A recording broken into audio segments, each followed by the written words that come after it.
Bonjour, bienvenue dans cette vidéo consacrée à la correction de l'examen de mathématiques du jury CE2D général de la première session de l'année scolaire 2023-2024. La première question concerne les figures isométriques et figures semblables, et donc la première sous-question est une question de figures semblables. Si tu connais les longueurs des différents côtés de deux triangles, ceux-ci sont-ils semblables et il faut justifier. Et on vous donne donc ici les trois côtés du premier triangle et les deux côtés du deuxième triangle. Alors petit rappel théorique, lorsque deux triangles sont semblables, donc le triangle ABC semblable au triangle A'B'C', alors nous avons que les longueurs des côtés homologues sont proportionnelles. Et donc nous pouvons écrire que A'B' sur AB est égal à B'C' sur BC est égal à A'C' sur AC.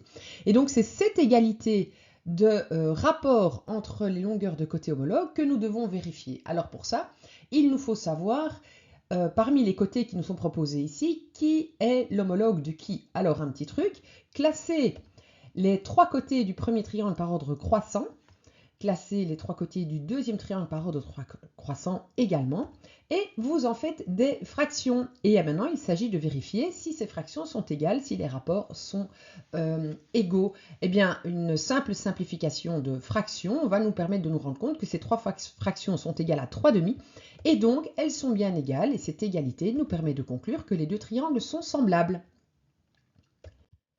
Dans la question suivante, on vous demande de faire une démonstration. On vous demande de démontrer que les diagonales d'un trapèze isocèle ont même longueur. Alors, tout d'abord, si on vous demande de démontrer, une démonstration se construit en 3 étapes. Il nous faut d'abord préciser les hypothèses, ensuite la thèse, et seulement après, on peut commencer le corps de la démonstration. Donc, dans les hypothèses, il faut mettre les données du problème. Nous avons donc un trapèze ABCD. Alors, le trapèze est un quadrilatère quand même particulier puisqu'il y a deux côtés qui sont parallèles, mais il faut préciser lesquels. Donc ce n'est pas la même chose si c'était AD et BC qui étaient parallèles. Donc il faut bien préciser ici que c'est AB qui est parallèle à CD. Mais ce trapèze est également isocèle et donc nous avons que les deux côtés AD et BC ont même longueur. On nous demande de démontrer que les diagonales ont même longueur, donc que AC est égal à BD. Une fois que vous avez bien rempli les hypothèses et la thèse, vous pouvez commencer à réfléchir à la démonstration. Alors évidemment, un petit truc, cette question vous est posée dans le cadre de la question sur les triangles isométriques, ou en tout cas les figures isométriques ou les figures semblables, et on vous demande de démontrer que quelque chose a la même longueur qu'autre chose. Donc si on parle de même longueur, ça doit vous faire penser au triangle isométrique.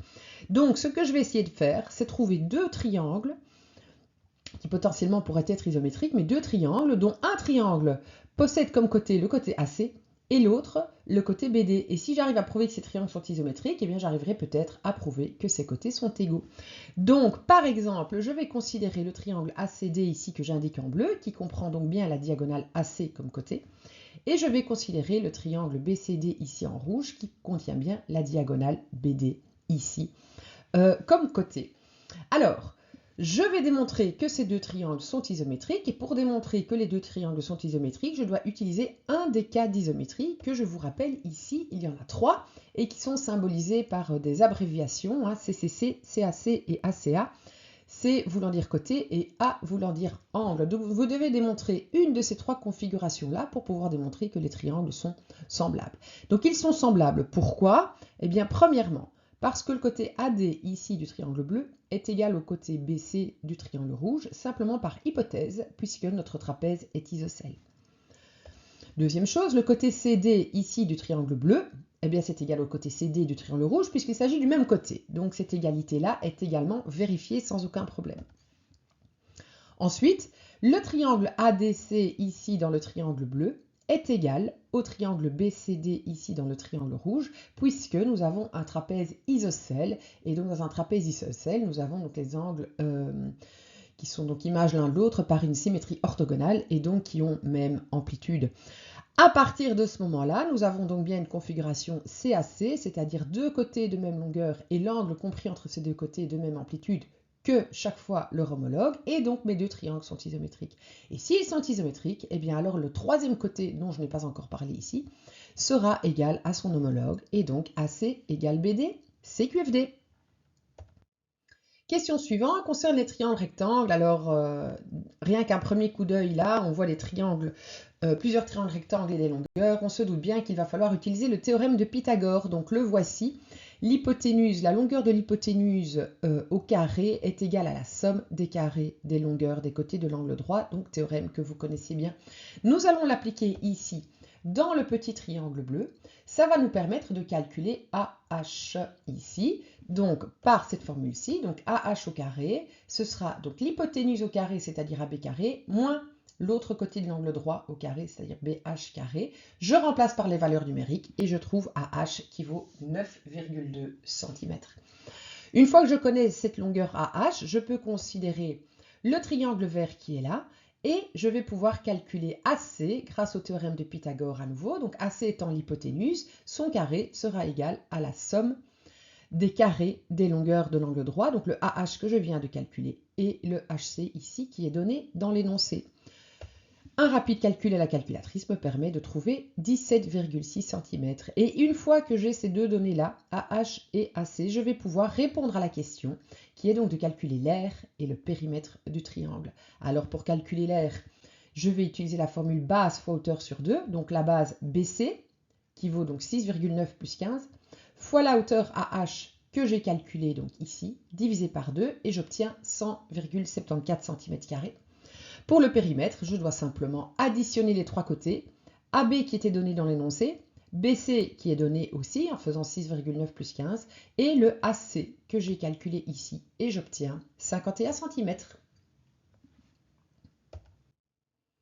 On passe ensuite aux fonctions et plus particulièrement au graphique de fonction. On vous a proposé ici un graphique de fonction et on vous demande de répondre à quelques petites questions. Premièrement, on vous demande de donner l'ensemble image de f. Alors l'ensemble image, c'est l'ensemble des valeurs qui sont atteintes par la fonction. Donc c'est l'ensemble des valeurs y possibles avec cette fonction. Donc vous pouvez lire cet ensemble image en parcourant l'axe y et on voit que cette fonction prend des valeurs qui sont comprises entre -4 et 3. Attention, vu le petit point ici qui est un point blanc, qui est creux, et celui-là, -4 et 3 ne font pas partie de l'ensemble image, et donc pensez bien à mettre vos crochets ici tournés vers l'extérieur. Pour le domaine de définition de f, eh bien là, il faudra lire sur l'axe des x, et donc il va falloir regarder quelles sont les valeurs de x pour lesquelles la fonction existe. Et donc on voit que la fonction existe ici à partir de x est égal à -8, jusqu'à x égale 2, puis il y a un trou, et ça recommence de 4 à 6. Et donc voilà mon domaine de définition. Bien faire attention à nouveau entre un point noir ici plein, et donc la valeur -8 appartient au domaine, donc les crochets tournés vers l'intérieur. Même chose pour le 4 ici.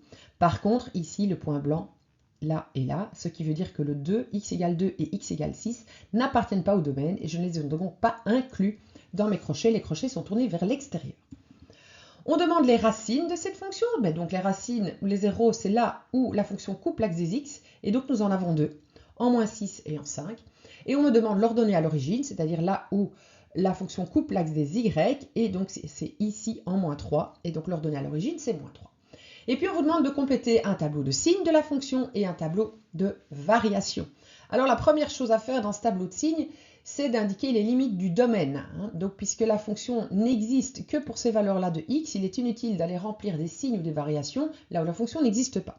Donc, je vais bien indiquer les 4 bornes de mon domaine de définition et je vais même, pour être sûr de ne pas écrire n'importe quoi, assurer les zones qui n'appartiennent pas au domaine de définition.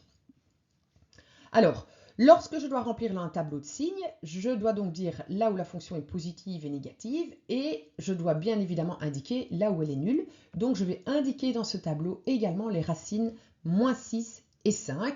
Une fois que toutes les valeurs particulières de x sont bien indiquées dans mon tableau, eh bien je peux commencer à remplir ce tableau. Lorsque mon x vaut -8, ma fonction est positive, elle reste positive jusqu'à -6 où elle est nulle, puis elle est négative jusqu'en 2, attention, où la fonction n'existe pas, donc indiquez bien ici un ND, la fonction n'est pas définie en 2. Ensuite, ma fonction repart en x égale 4 d'une valeur négative, ça reste négatif jusqu'en 5, où ma fonction est nulle, et puis ça devient positif jusqu'à la fin du domaine de définition. Attention à nouveau, pour x égale 6, la fonction n'existe pas, donc je mets bien un ND. Dans un tableau de variation, je vais indiquer là où la fonction est croissante ou décroissante. Et donc là, les valeurs particulières que je devrais rajouter, ce sont des valeurs éventuelles d'un maximum ou d'un minimum. Mais ici, je n'en ai pas. Et donc, je vais indiquer que ma fonction est décroissante sur toute la zone qui va de moins 8 à 2, en précisant bien qu'en 2, la fonction n'existe pas. Et de 4 à 6, elle est croissante. Donc, je dessine les petites flèches dirigées vers le haut. Et attention, en 6, ma fonction n'existe pas. Donc, voilà mes deux tableaux qui sont complétés. La question suivante concerne les fonctions du premier degré. On vous demande de déterminer l'équation de la droite D représentée ici. Alors, l'équation d'une droite de manière générale est donnée par y égale mx plus p, m étant la pente et p l'ordonnée à l'origine. Pour déterminer la pente, vous allez choisir deux points quelconques sur votre droite, de préférence des points dont vous savez très bien déterminer les coordonnées, et vous allez déterminer le delta x et le delta y qui existent entre ces deux points-là, donc la variation de l'abscisse et la variation de l'ordonnée. La pente est donnée par delta y sur delta x. Donc ici, 6 sur 3, donc la pente vaut 2. Voici donc déjà un début d'équation de droite. Je dois encore déterminer l'ordonnée à l'origine, mais pas de bol, hein, mon graphique n'est pas dessiné suffisamment loin pour que je puisse le déterminer de manière graphique, donc je vais devoir le calculer. Pour le calculer, je vais prendre un point de la droite, n'importe lequel. Moi ici dans mon calcul, j'ai choisi le point 3,1. Ce point 3,1 appartient à la droite, ce qui veut dire que je peux remplacer x et y de l'équation de la droite par les coordonnées de ce point-là, et je dois obtenir une égalité qui est vérifiée. Je le fais, j'obtiens une équation à une inconnue en P, et je peux donc calculer le P de cette manière-là. Une fois que j'ai P, eh bien j'ai l'équation de la droite.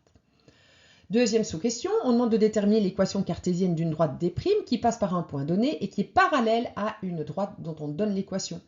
Deux droites parallèles ont la même pente, donc si cette droite-ci a comme pente moins 2, la droite D' aussi.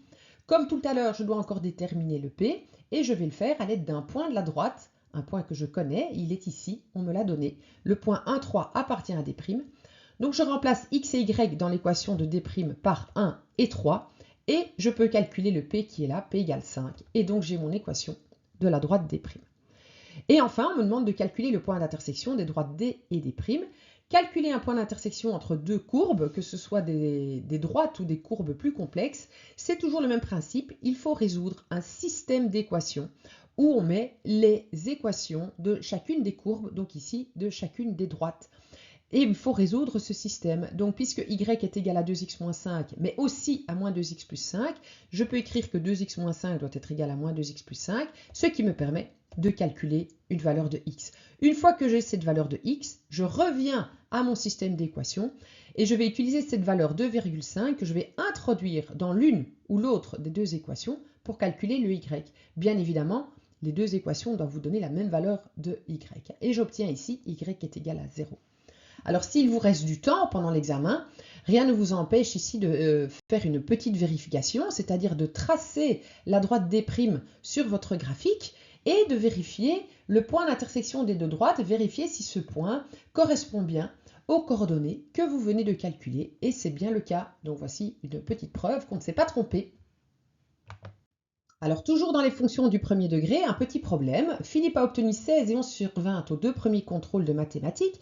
Quelle note doit-il avoir au troisième contrôle pour obtenir plus de 15 sur 20 de moyenne? Mise en équation, eh bien, soit x, la cote au troisième contrôle, je vais calculer la moyenne en faisant donc la somme des trois cotes divisé par 3, et cette moyenne doit être plus grande que 15.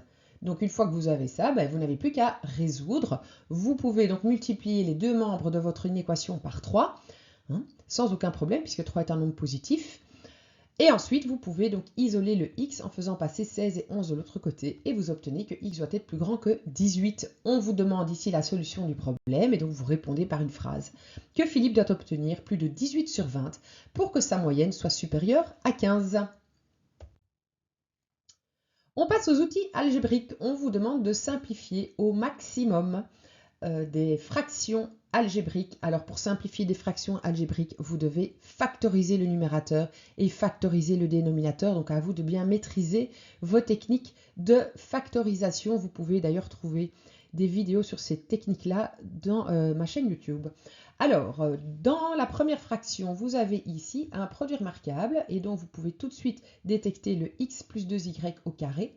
Au dénominateur, vous pouvez mettre un 3y en évidence et vous obtenez donc 3y fois x plus 2y. Et évidemment, ça c'est génial puisque vous voyez qu'au numérateur et au dénominateur, vous retrouvez le même facteur que vous pouvez donc simplifier. Et il vous reste un facteur x plus 2y au numérateur et 3y au dénominateur. Dans la fraction suivante, vous avez ici une expression du 4e degré. Alors, vous pouvez bien évidemment vous en sortir avec la méthode de Horner, mais vous pouvez aussi, dans ce cas-ci, vous rendre compte qu'il y a moyen d'utiliser la mise en évidence par groupement.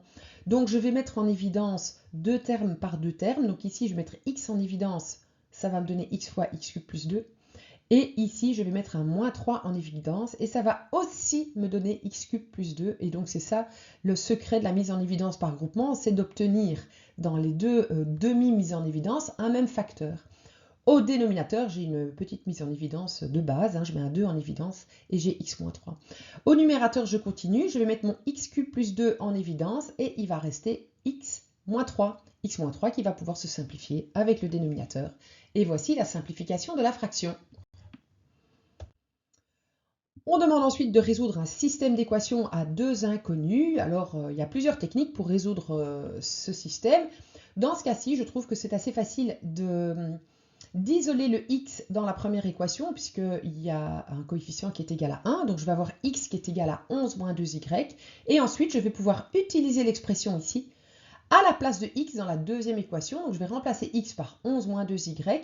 Et dans cette équation-ci, je n'obtiens plus que des y. Donc, je peux sans aucun problème travailler à cette équation-ci en ne touchant pas à mon expression de x pour petit à petit isoler mon y. Et je trouve que y est égal à 17. Une fois que j'ai la valeur y est égale à 17, je remplace y dans mon expression de x par 17 et je calcule 11 moins 2 fois 17 et j'obtiens x est égal à moins 23 et y est égal à 17.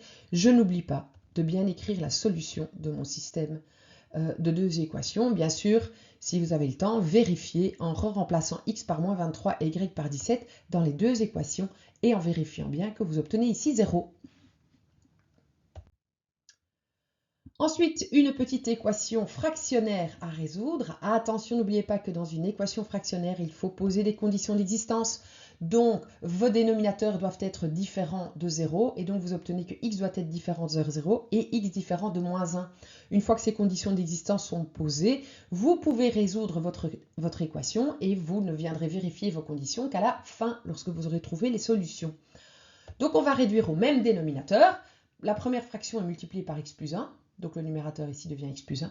La deuxième fraction est multipliée par x, donc j'obtiens ici moins 2x. Dans une équation fractionnaire, une fois que vous avez tout mis au même dénominateur, vous pouvez le supprimer. Et vous pouvez donc vous contenter de résoudre ici le numérateur qui doit être égal à 0. Et vous obtenez x est égal à 1. Une fois que vous avez cette solution, vous vérifiez cette solution par rapport aux conditions d'existence que vous aviez posées ici. Mais donc là, il n'y a aucun problème. Et donc, vous pouvez bien garder cette solution-là comme la solution de votre équation.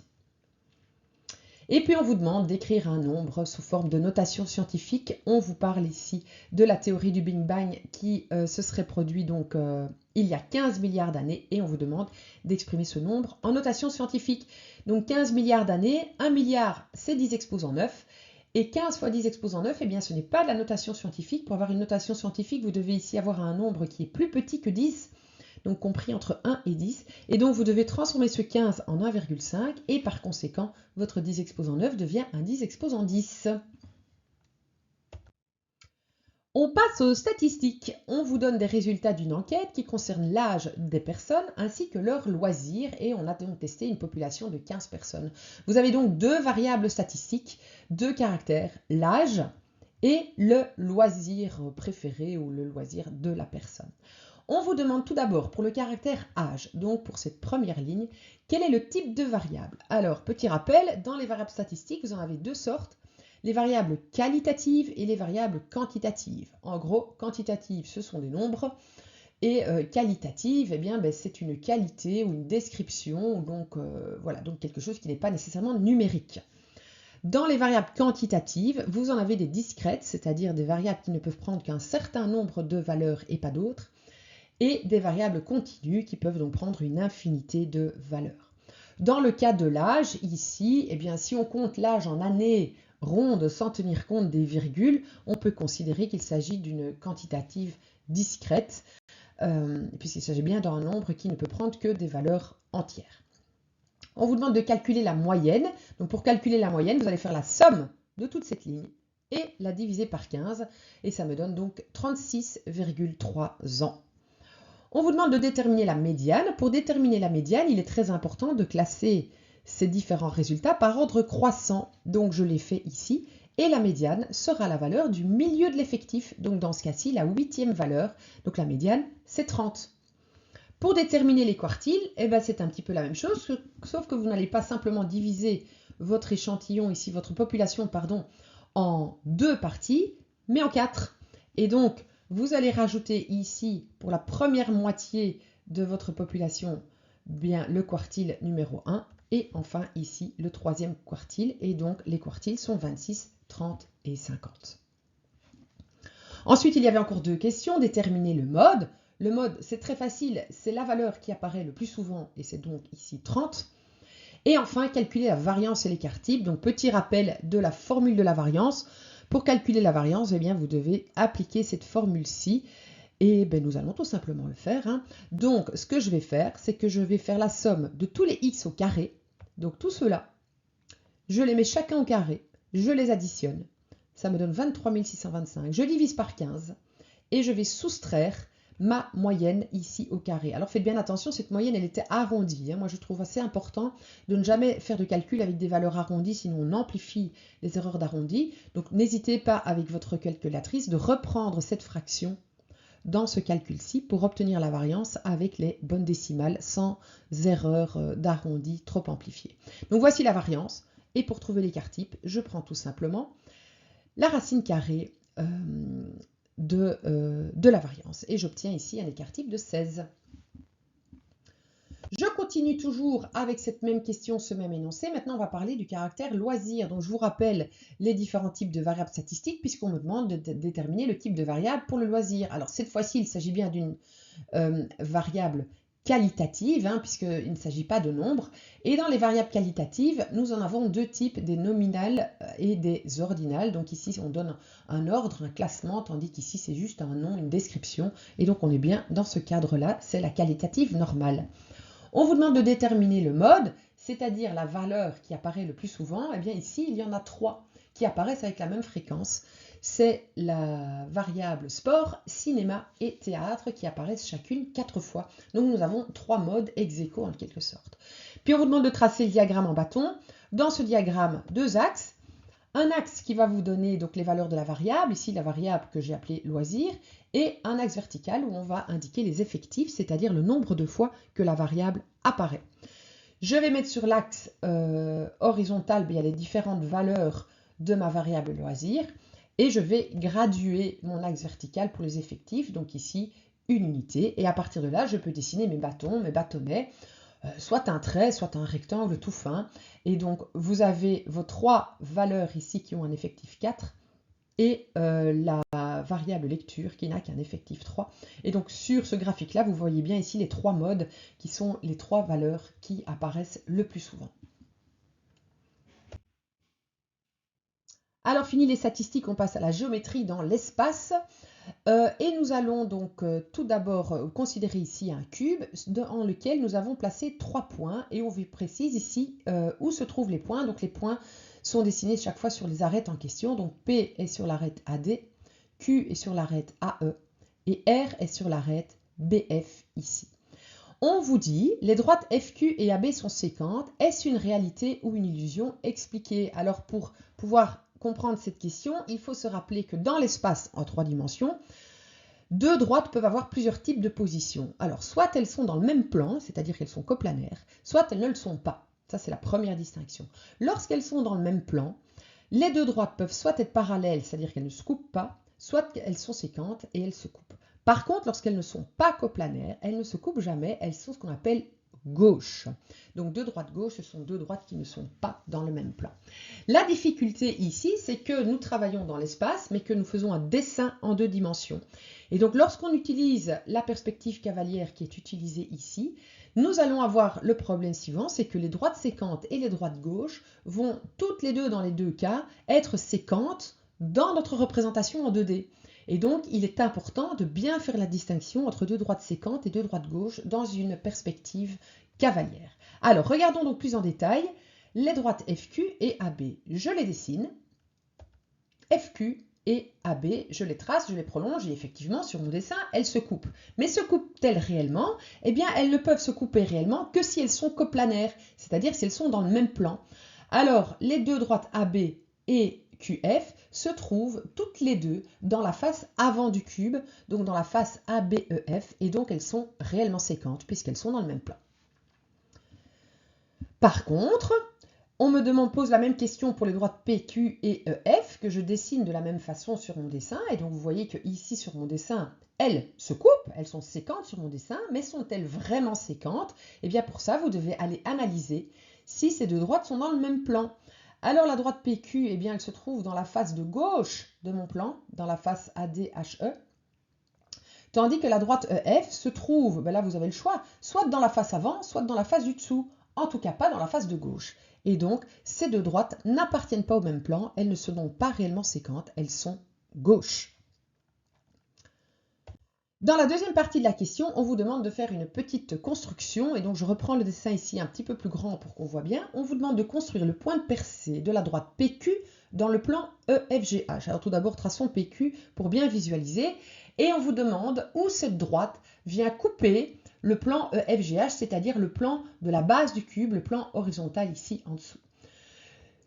Donc on voit bien que cette droite ne va pas venir couper à l'intérieur de la face, mais bien en dehors de la face, et donc fort probablement un petit peu devant. Alors, pour voir où ça se coupe, vous pouvez faire des intersections avec la droite PQ, mais uniquement avec des droites qui sont dans le même plan que PQ. Donc par exemple, HE. La droite HE est une droite qui se trouve dans le même plan que PQ, puisqu'elle est aussi dans la face de gauche. Donc vous pouvez la tracer, et le point qui est là est un vrai point d'intersection, puisque ces deux droites sont bien séquentes, elles sont dans le même plan. Mais puisque EH appartient aussi à la face du dessous, le point que nous avons là est un point qui appartient à la droite PQ, mais aussi à la face du dessous. Et donc c'est le point de percée que l'on cherche. Donc voici le point I, qui est donc le point de percée de la droite PQ dans ma face du dessous. Puis on vous demande de construire le point de percée de la droite QR, toujours dans cette face du dessous. Donc je vais tracer QR, et à nouveau, je vais essayer de chercher une droite qui appartient à la même face que QR, c'est-à-dire la face de devant, mais qui appartient aussi à la face du dessous. Et cette droite, c'est EF. Donc si je prolonge EF, le point d'intersection que je vais trouver là est le point de percée que je recherche, puisque ce point appartient à la droite et à la face, et donc c'est le point d'intersection de la droite dans la face, donc le point de percée. Troisième partie de la question, on vous demande de construire la droite d'intersection des plans PQR et EFGH, donc toujours cette fameuse face du dessous.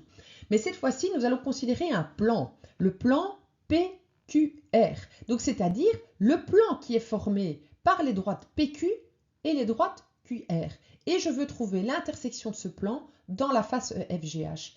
Mais en fait, je connais déjà deux points de cette intersection, puisque le point I ici appartient à la droite PQ, donc appartient au plan PQR, mais appartient aussi à la face du dessous, puisque c'était le point de percée dans cette face.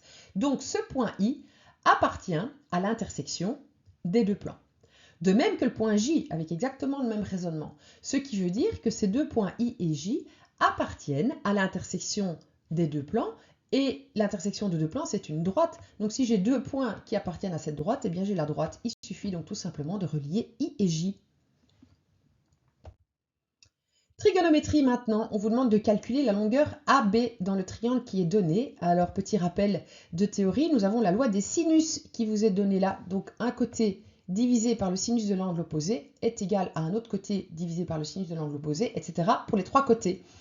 Et donc dans ce triangle-ci, je peux tout à fait écrire que la longueur de AB divisée par le sinus de 22 degrés sera égal au côté ici AC84 divisé par le sinus de 95.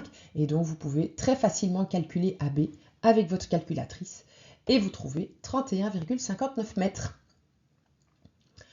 Deuxième problème, on vous donne un triangle avec 3 côtés et on vous demande de calculer un angle. Eh bien, vous ne pourrez pas utiliser la loi des sinus pour vous en sortir ici, mais bien le théorème d'Al-Kashi que je vous donne ici. Un côté, n'importe lequel du triangle au carré, est égal à la somme des carrés des deux autres côtés, moins 2 fois le produit des deux autres côtés, fois le cosinus de l'angle qui est opposé au côté que nous avons là. Et donc, si je dois calculer cet angle-ci, je vais utiliser la formule d'Al-Kashi ici en commençant avec mon 100 cm. Donc j'ai 100 au carré qui sera égal à 75 au carré plus 83 au carré, moins 2 fois 83 fois 75 fois le cosinus de l'angle que je recherche. Et donc vous pouvez tout à fait isoler ce cosinus dans cette équation en faisant donc 83 au carré plus 75 au carré, moins le 100 au carré qui est passé de l'autre côté, et je vais diviser par 2 fois 83 fois 75. Lorsque vous faites ce calcul, vous obtenez donc un cosinus, une valeur de cosinus, et la fonction arccos ou cos-1 de votre calculatrice vous permet de trouver l'angle 78,35 degrés. Alors je trouve cette question un petit peu vache, parce qu'on obtient un angle qui n'est pas obtus, alors que le dessin ici présente un triangle qui est obtus. Voilà, je pense que c'est un petit peu pas très sympathique de faire ça, parce que voilà, on pourrait penser qu'on se trompe, mais en fait non, lorsque nous avons 100, 75 et 83 cm, le triangle il n'est pas obtus-angle, il est acutangle, et donc il est normal de trouver 78,35 degrés. Résolution d'équations trigonométriques maintenant. On vous demande de résoudre l'équation et de représenter les solutions sur le cercle. On vous dit sinus de x est égal à 0,85. Vous pouvez visualiser ce sinus qui vaut 0,85 ici sur l'axe. Et donc vous voyez qu'il y a deux solutions pour x sur le cercle. Une première solution qui sera simplement donnée par l'arc sinus de 0,85 qui va vous donner la valeur dans le premier cadran, ce point-là. Et bien évidemment, cette valeur est définie à un tour près. Donc on écrit plus 2 capi ici. Et ceci représente le premier point solution sur le cercle. Mais vous en avez un deuxième qui est donc le supplémentaire de l'angle que nous avons là. Donc c'est-à-dire pi moins arc sinus de ceci, toujours défini à un tour près. Donc vous n'oubliez pas de rajouter le 2 capi. Et vous avez le deuxième point sur le cercle. Attention, chaque fois que vous écrivez une expression 2 capi, n'oubliez pas de préciser que le cas que vous avez mentionné là est un nombre entier. Deuxième équation, plus ou moins similaire, mais on vous parle d'une tangente qui vaut moins 0,41. Alors vous pouvez visualiser cette valeur sur l'axe de la tangente sur le cercle trigonométrique.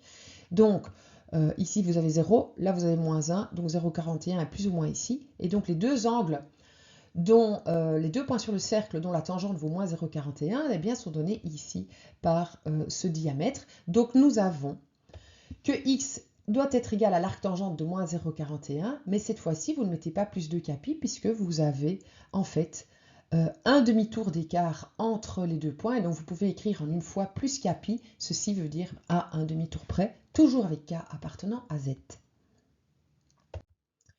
Les fonctions de référence, on vous donne une série de fonctions à vous d'écrire leur expression. Alors pour ça, il faut avoir bien dans votre tête les photos des fonctions de référence et bien comprendre quelle opération s'est produite sur la fonction. Donc ici, pour moi, nous avons un sinus, mais un sinus devrait être comme ça. Donc le sinus commence vers le haut et revient ensuite ici vers le haut et puis vers le bas, comme ça. Et donc nous avons en fait un sinus qui a subi une symétrie orthogonale par rapport à l'axe des x, et donc nous avons la fonction qui est donc moins sinus x. La deuxième courbe, bien pour moi vous avez toujours un sinus x, mais en fait ce sinus x a été décalé de pi demi vers la droite et de 1 vers le haut. Donc il a subi deux translations, une horizontale, une verticale, et ces deux translations se traduisent de la manière suivante. Donc la translation horizontale ici de pi demi se traduit par une soustraction de pi demi à x, donc nous avons le sinus de x moins pi demi, et la translation verticale se traduit par l'addition d'une constante 1 à la fonction. Je continue toujours le même principe. Ici, nous avons quelque chose qui ressemble à la fonction valeur absolue de x, mais vous voyez qu'elle a subi une translation verticale de 3 unités vers le bas. Et donc, nous avons f de x est égal à valeur absolue de x moins 3. Ici, vous reconnaissez la fonction inverse, la fonction 1 sur x. Mais comme tout à l'heure avec le sinus, vous avez une translation de 3 vers la droite et une translation de 1 vers le haut. Et donc ça se traduit par x-3 et par plus 1. Et ici, vous reconnaissez la fonction racine de x avec à nouveau une translation de 2 unités, mais cette fois-ci vers la gauche, et une translation verticale de 1 vers le haut. Et donc nous avons la racine carrée de x plus 2 plus 1. Je passe aux fonctions du second degré. On vous demande de trouver une expression analytique pour chacune de ces paraboles. Alors, l'expression analytique d'une fonction du second degré, il y en a plusieurs formes. Vous avez tout d'abord la forme tout à fait classique, la forme canonique ax carré plus bx plus c. Mais en fait, il y a d'autres formes. Vous avez aussi a fois x moins k au carré plus h et a fois x moins x1 fois x moins x2 qui est en fait la forme factorisée de la première. Alors ces trois expressions ont chacune leur avantage. Dans l'expression canonique, eh bien, le c ici traduit directement l'ordonnée à l'origine. Dans cette forme-ci, le k et le h vous donnent directement les coordonnées du sommet. Et dans la forme factorisée, le x1 et le x2 vous donnent directement les racines. Et donc moi, en fonction de la situation, je vais choisir plutôt l'une ou l'autre, puisqu'ici, on vous donne comme question de déterminer une expression analytique, on vous ne demande pas nécessairement de donner la forme canonique. Donc vous pouvez donner cette forme dans l'expression que vous voulez. Alors, ici, dans cette parabole-ci, je vois très clairement ici les deux racines en moins 1 et en 2. Alors moi j'ai très envie d'utiliser cette formule-là. Donc je commence tout de suite en disant que f de x est égal à a fois x plus 1 fois x moins 2, puisque j'ai ici la racine moins 1, j'ai écrit x moins 1, donc plus 1, et la racine 2, j'ai x moins 2. Il ne me reste que le a à déterminer. Pour déterminer ce a, j'utilise un point de ma parabole, n'importe lequel. Alors je pense que je vais utiliser le point 3 moins 2, donc ça veut dire x vaut 3 et y doit valoir moins 2, donc f de x doit valoir moins 2. Donc je calcule f de 3 en remplaçant x par 3, et cette expression-ci doit me donner moins 2. Donc vous voyez, vous obtenez ici une équation qui vous permet de calculer le a. Je vais obtenir 4a est égal à moins 2, et donc a est égal à moins 1 demi. Je remplace mon a, et voici une expression de ma fonction. Alors bien évidemment, vous avez le droit aussi de donner la forme canonique. Donc si vous distribuez ici cette expression, vous retrouverez l'expression canonique ici. Et vous pouvez bien sûr le faire aussi en guise de vérification, en vérifiant donc simplement par exemple que vous obtenez ici un plus 1 qui doit être l'ordonnée à l'origine, et c'est bien le cas. Voilà, alors ce n'est pas une preuve absolue, mais c'est déjà une bonne indication que votre expression est bonne. Dans la deuxième parabole, je n'ai pas la deuxième racine, et en plus de toute manière celle-ci, vous voyez, elle n'est pas très précise, donc je ne vais pas utiliser la même technique. Par contre, on me donne très clairement le sommet, et donc moi j'ai envie d'utiliser ma deuxième forme. Donc les coordonnées de mon sommet sont moins 1 et moins 3, et je vais donc partir avec cette forme-ci, où je remplace k par moins 1 et h par moins 3. Il me reste alors seulement à déterminer le a, que je vais déterminer comme tout à l'heure en considérant un point de ma fonction, et j'ai utilisé celui-ci, donc le point d'abscisse moins 3. Je calcule f de moins 3 en remplaçant x par moins 3, et ce f de moins 3 doit me donner moins 2, la valeur de y de ce point-là. Ceci me permet de calculer le a, donc j'obtiens 4a moins 3 est égal à moins 2, donc a est égal à un quart. Je remplace mon a par un quart, et j'ai l'expression de ma fonction du second degré. Comme tout à l'heure, vous pouvez la mettre dans la forme canonique si vous voulez. Donc il vous faut pour ça développer le produit remarquable ici, multiplier tout par un quart et grouper les termes semblables. Vous obtiendrez cette expression-ci. Et comme tout à l'heure, vous pouvez utiliser ici l'ordonnée à l'origine moins 11 quarts pour vérifier si ça semble plausible avec le graphique. Et c'est tout à fait plausible. Donc voilà une petite indication que nous ne nous sommes pas trompés.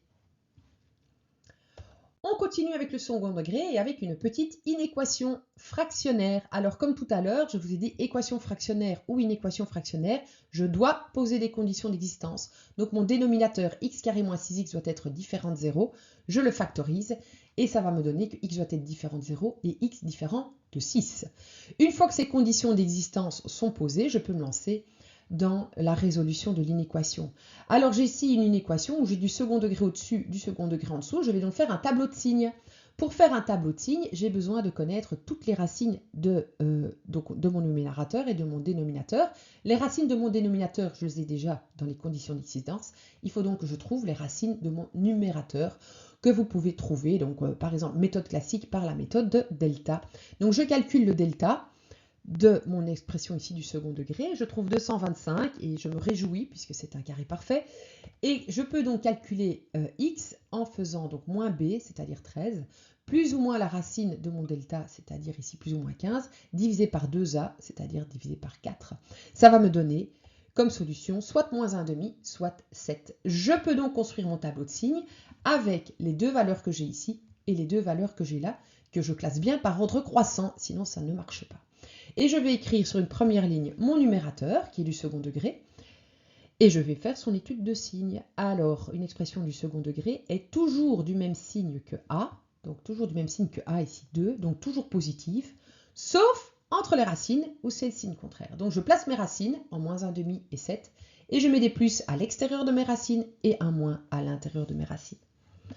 Mon dénominateur est également du second degré, donc même règle de signe, du même signe que A, qui est ici 1, donc positif, sauf entre les racines, je place mes deux racines en 0 et en 6, je mets des plus à l'extérieur de ces racines et des moins à l'intérieur de mes racines. Je combine ensuite tous mes signes et je fais bien attention de faire la distinction entre un 0 qui était au numérateur et qui va me donner un 0 et un 0 qui était au dénominateur et qui va me donner un non défini puisqu'on ne divise pas par 0. Voici l'étude de signes globale de mon expression. Et une fois que j'ai ça, je peux répondre à ma question. On me demande que ce soit plus petit que 0, donc je dois m'intéresser aux zones où il y a du moins. Et voici ma solution directement. Les solutions sont de moins 1,5 à 0, non compris. Non compris parce que, tout d'abord, je ne considère pas le 0 ici, et non compris puisqu'ici, mon expression n'est pas définie, et j'ai mes conditions d'existence ici. Donc de moins 1,5 à 0, et de 6 à 7, non compris également. Dernière partie de l'examen, la géométrie analytique plane. On vous donne un triangle ABC et on vous a donné les coordonnées précises des 3 points ABC. On vous demande de calculer la longueur de la médiane issue de A. Alors, la médiane, la voilà. Elle relie le point A au milieu du côté BC, milieu que j'ai appelé M. Alors, pour pouvoir calculer la longueur de cette médiane, vous avez besoin de connaître les coordonnées de A qui sont données et les coordonnées de M que vous pouvez donc calculer. M, c'est le milieu de BC, et donc nous allons trouver les coordonnées de M en faisant la moyenne arithmétique des coordonnées de B et de C. Donc je fais 4 plus 2 divisé par 2, ça fait donc 3, et 2 moins 4 divisé par 2, ça fait moins 1 ici.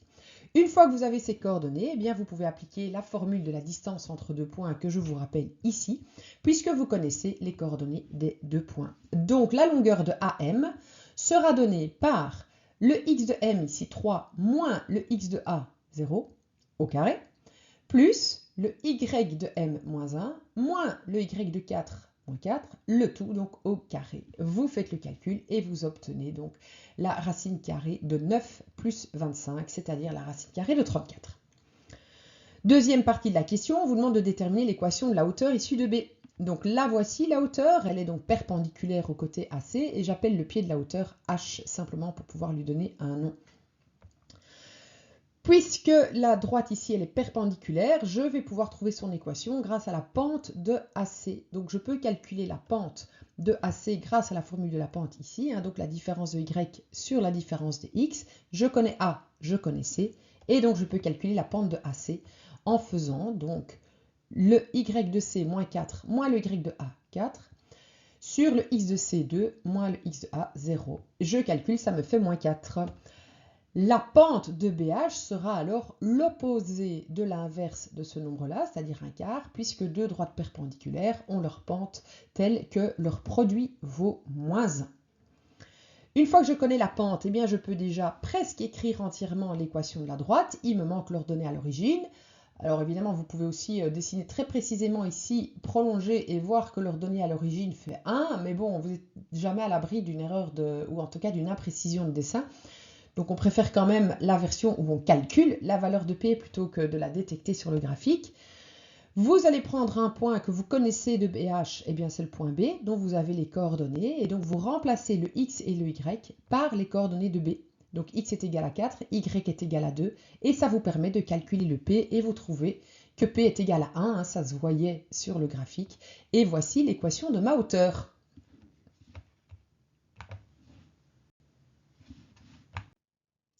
Dernière partie de l'examen, une question sur les vecteurs. On vous donne 3 points dont on vous donne les coordonnées et on vous demande de calculer les composantes d'un vecteur 2AB moins 4CA. Alors vous allez d'abord déterminer les composantes du vecteur AB en faisant donc les coordonnées de B moins celles de A. Donc le x de B 2 moins le x de A moins 4, donc 2 plus 4. Et le y de B 7 moins le y de A 3. Et donc vous avez comme composante 6, 4. Donc vous trouvez ces composantes sans dessiner les différents points dans un système d'axes. Hein, ce n'est pas nécessaire. Vous faites la même chose pour CA. Vous prenez les coordonnées de A, moins 4, moins celles de C, moins 4, ça fait moins 8. Et même chose pour Y, 3, moins 2, donc ça fait plus 2, donc 5, moins 8, 5, ce sont les coordonnées de CA.